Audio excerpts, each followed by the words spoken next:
Good morning, I'm Brett Thunstrom, the design portion of BTH Brewing Supplies, and today we're going to be talking about the SureLock fermentation plug. I had a problem with the standard fermentation technique with the rubber stopper and the S-type valve when I was making large beers that fermented heavily.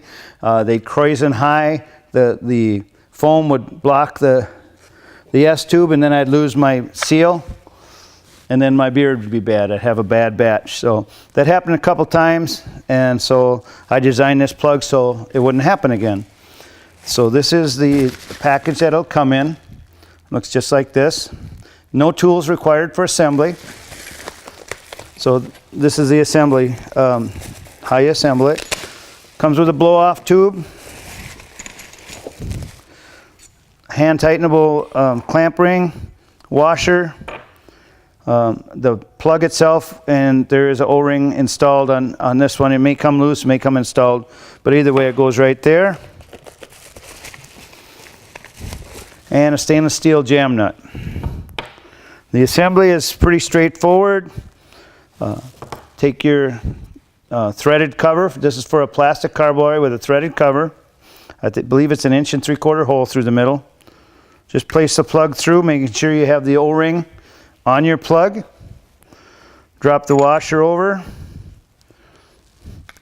The jam nut goes on. Now, it is a hex nut, but you don't need a wrench for it. And all you need is enough finger pressure to compress the O-ring. If you get a lot of pressure from your fermentation, it'll only seal better. That's the beauty of this, this system. You cannot blow this system out of the cap. It'll seal better with more pressure. The blow-off tube, pretty straightforward. Put the clamp on, push it on, tighten it. Don't have to go crazy, just enough to make a seal. And you're ready. We've chilled our wort and we have oxygenated.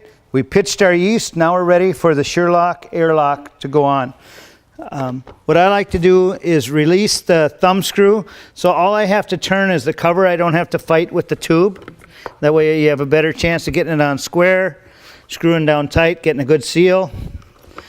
I just hold the tube while I'm turning the lid. Make sure the O-ring is nice and compressed. Screw the thumb screw back down to make sure we don't have an air leak at the source there. Run the tube into your overflow bucket. Make sure it's below the submerged sanitized water. And then we'll put this system in the fermenter and we're ready to go. In 5 weeks we'll have a great tasting beer. So that is the SureLock Airlock Fermentation System.